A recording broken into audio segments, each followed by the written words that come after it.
Firstly, would you mind explaining what a Members Voluntary Liquidation is? Yes, of course.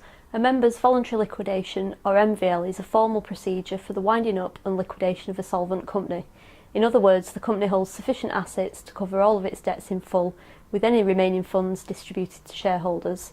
It's an entirely voluntary process as the company is in a solvent state. Thank you.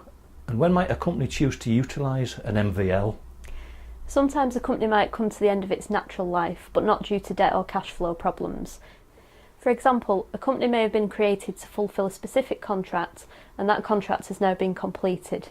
It may enable a group of companies to close down a subsidiary, or the directors may be ready to retire and there's no one to sell or transfer the company over to, so instead it will be wound up.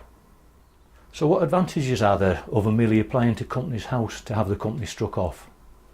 An MVL provides a tax-efficient exit route for shareholders.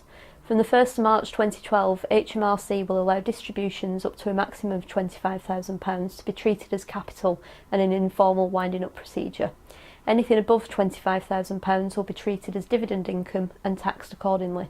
However, in an MVL situation, this £25,000 limit does not apply. All distributions are treated as capital and are therefore subject to capital gains tax rather than income tax. An MVL also provides a managed exit, as it is the shareholders that control the process. So what would the next step be for a client or anyone else considering the use of an MVL to liquidate their company? It's important to discuss in detail all the options available before any type of procedure is put in place to make sure the best option is implemented.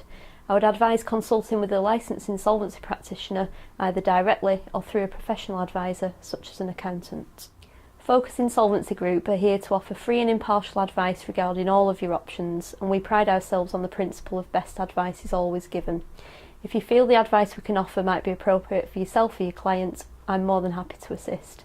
I can be contacted by email at n.hughes@focusinsolvencygroup.co.uk, or you can call me directly on 01257 257 030.